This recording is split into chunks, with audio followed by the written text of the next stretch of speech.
Hi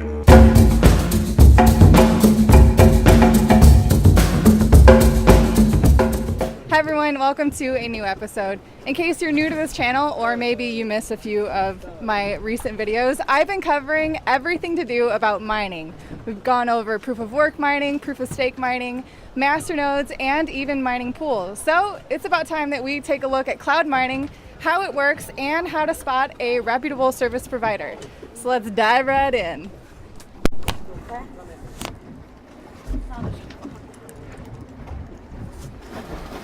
Cloud mining is the easiest way to contribute towards mining cryptocurrencies that still technically qualifies to be called mining. Anyone can do it. There is no requirement for technical knowledge other than knowing how to make an online purchase and also how to use a wallet built for cryptocurrencies.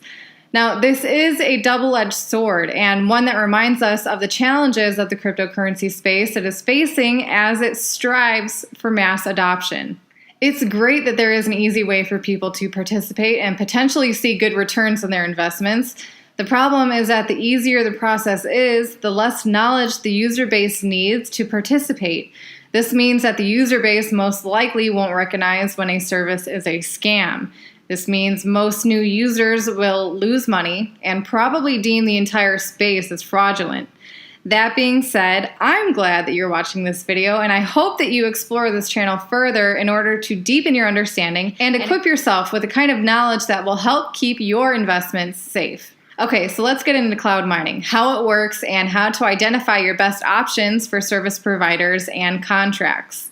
Cloud mining allows individuals to purchase contracts that ultimately contribute towards the cost of running a computer that mines the cryptocurrency. That's a pretty generalized summary, but I'll hit you with some details in a bit.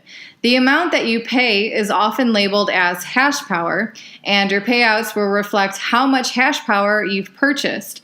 Now, in case you've missed my past video that covers proof of work mining, hash power refers to the amount of computing power used to solve the complex algorithms required in order to unlock a new block of the blockchain. Essentially, when you purchase a cloud mining contract, you are helping to fund a mining farm. A mining farm is the name for a large facility that is comprised of many computers which do nothing but mine cryptocurrencies. Basically, you're sponsoring a fraction of their computing power, helping them to handle the cost of running their facility, and in exchange, you get a portion of the coins that they mine, according to the contract that you've purchased. Typically, you can choose to remotely mine Bitcoin, Ethereum, Dash, Monero, and other coins as well, so it's not just limited to Bitcoin. It sounds super simple, and at its core, it is, but there are some things that are important for you to realize before you decide to purchase any kind of cloud mining contract.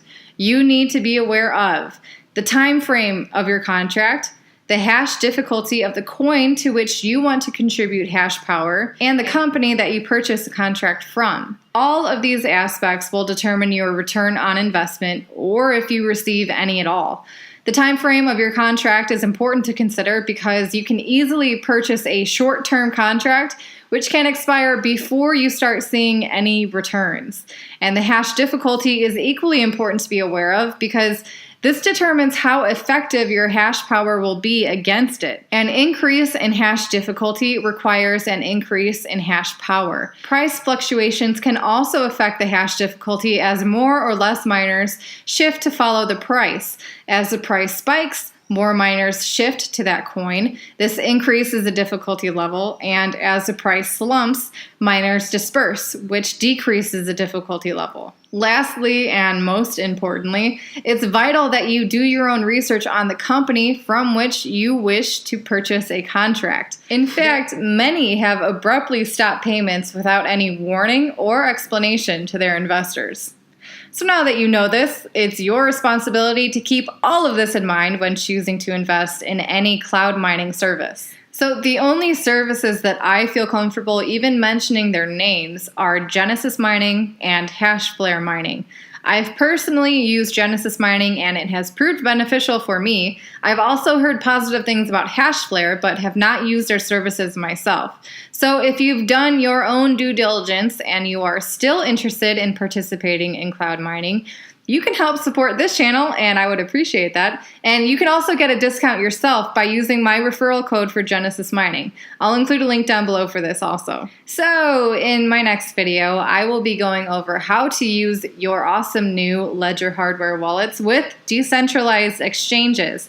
So if that's something you've been wanting to learn how to do, be sure to hit subscribe and also click on that bell icon to be notified when that video is posted.